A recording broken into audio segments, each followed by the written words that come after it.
Assalamualaikum warahmatullahi wabarakatuh. Perkenalkan, saya Kurnia Putri Cantika, NIM P17332183013. Di sini saya akan menjelaskan mengenai penyakit menular malaria. Langsung saja ke definisi dari penyakit malaria. Definisi dari penyakit malaria yaitu merupakan penyakit infeksi yang disebabkan oleh parasit Plasmodium yang masuk ke dalam tubuh manusia dan ditularkan oleh nyamuk Anopheles betina menurut WHO tahun 1981. Kemudian gejala dari penyakit malaria ini, penyakit malaria memiliki gejala utama yaitu demam yang diduga berhubungan dengan proses skizogoni atau pecahnya merozoit atau skizon dan terbentuknya sitokin atau toksin lainnya. Kemudian bagaimana riwayat alamiah dari penyakit malaria ini? Jadi, riwayat alamiah dari penyakit malaria terbagi menjadi dua, yaitu ada tahap prepatogenesis dan tahap patogenesis. Untuk tahap prepatogenesis yaitu merupakan tahap ketika terjadi interaksi antara penjamu dan gen nyamuk Anopheles yang telah terinfeksi oleh virus Plasmodium. Jika imunitas penjamu sedang lemah, mengalami kurang gizi dan keadaan lingkungan yang tidak menguntungkan, maka virus Plasmodium yang telah menginfeksi nyamuk Anopheles akan melanjutkan ke tahap patogenesis. Untuk tahap patogenesis pada penyakit malaria, yang pertama yaitu munculnya gejala atau gejala itu mulai muncul saat 7-30 hari setelah gigitan nyamuk Anopheles. Jadi tergantung dari plasmodiumnya. Kemudian yang kedua ada tahap penyakit malaria. Untuk tahap penyakit malaria terbagi menjadi 3. Ada tahap dingin, tahap panas, dan tahap berkeringat. Untuk tahap dingin yaitu adanya sensasi dingin dan menggigil. Kemudian yang kedua ada tahap panas. Pada tahap ini penderita akan merasakan demam, sakit kepala, muntah, dan kejang pada anak-anak. Kemudian yang ketiga ada tahap berkeringat. Nah, pada tahap ini penderita akan mulai timbul sering berkeringat pada tubuhnya, kemudian suhu kembali ke normal dan mudah kelelahan. Nah, apabila pada tahap ini tidak segera diobati dalam waktu 24 jam, maka Plasmodium falciparum dapat menjadi penyakit parah dan sering menyebabkan kematian. Kemudian yang terakhir ada siklus hidup parasit malaria, yakni terjadi di dalam tubuh nyamuk Anopheles dan manusia. Kemudian, apa pengaruh dari penyakit malaria ini untuk ibu dan janin? Nah, untuk pengaruh penyakit malaria ini kepada ibu, yang pertama yaitu ibu akan mengalami anemia. Yang kedua, gangguan sistem sirkulasi pada infeksi Plasmodium falciparum, sering dijumpai hipotensi ortostatik. Yang ketiga, ada edema pulmonum. Kemudian yang keempat ada hipoklemia. Yang kelima ada infeksi plasenta dan yang terakhir ada gangguan elektrolit. Selanjutnya, pengaruh apa yang akan timbul pada janin yang dikandung oleh ibu? Pada janin yang dikandung oleh ibu akan mengalami yang pertama kematian janin dalam kandungan, yang kedua abortus, yang ketiga kelahiran prematur, yang keempat berat badan bayi lahir rendah, kemudian yang terakhir ada malaria plasenta. Kemudian selanjutnya saya akan menganalisis data mengenai persebaran penyakit malaria atau epidemiologi dari penyakit malaria menurut variabel. Jadi terbagi menjadi 3 variabel, ada variabel orang, kemudian yang kedua ada variabel tempat, dan yang ketiga ada variabel waktu. Nah, untuk pengkajian data yang akan saya kaji, saya mengambil data dari jurnal penelitian kejadian dan luaran malaria dalam kehamilan pada beberapa rumah sakit yang ada di Sulawesi Utara. Berikut untuk data distribusi kejadian dan luaran malaria dalam kehamilan pada beberapa rumah sakit yang ada di Sulawesi Utara berdasarkan karakteristiknya. Berikut datanya.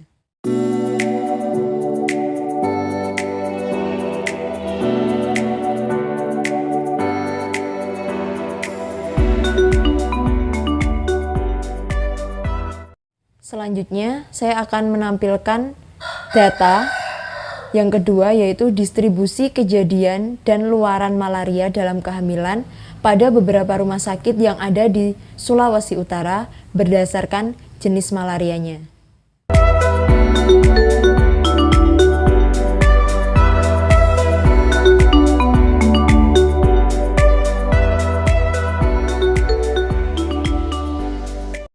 Jadi, berdasarkan data yang sudah saya perlihatkan sebelumnya, saya akan menampilkan hasil pengkajian data berdasarkan 3 variabel, yaitu ada variabel orang, variabel tempat, dan variabel waktu. Yang pertama, saya akan memulai dari variabel orang. Di sini yang pertama ada faktor umur. Berdasarkan data distribusi kejadian dan luaran malaria dalam kehamilan pada beberapa rumah sakit yang ada di Sulawesi Utara, di situ disebutkan bahwa jenis malaria tertiana didapatkan umur terbanyak adalah 20-29 tahun, sebanyak 3 ibu hamil atau sekitar 50%. Kemudian yang kedua, berdasarkan jenis malaria tropika didapatkan terbanyak kurang dari 20 tahun, yaitu sebanyak ibu hamil atau setara dengan 40% dari jumlah keseluruhan. Kemudian jika dikelompokkan berdasarkan kelas sosial, yang pertama ada faktor pendidikan. Sesuai data yang sudah ditampilkan, berdasarkan pendidikan terakhir pasien, distribusi malaria dalam kehamilan itu, ibu hamil yang terinfeksi malaria tertiana paling banyak ditemukan adalah lulusan SMA, yaitu sebanyak 5 ibu hamil atau 83%. Kemudian, ibu hamil yang terinfeksi malaria tropika adalah lulusan SMA juga, yaitu sebanyak 4 ibu hamil atau setara dengan 80% dari jumlah keseluruhan.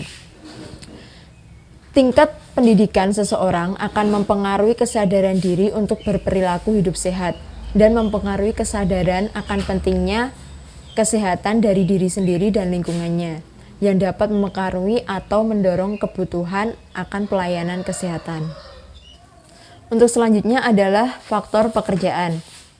Berdasarkan data yang sudah ditampilkan sebelumnya, di situ distribusi pekerjaan pada pasien malaria dalam kehamilan didapatkan hasil, yaitu pekerjaan terbanyak pada ibu hamil yang menderita malaria tertiana adalah ibu rumah tangga, yaitu sebanyak 6 ibu hamil atau keseluruhan dari jumlah ibu hamil yang dimasukkan dalam pengkajian.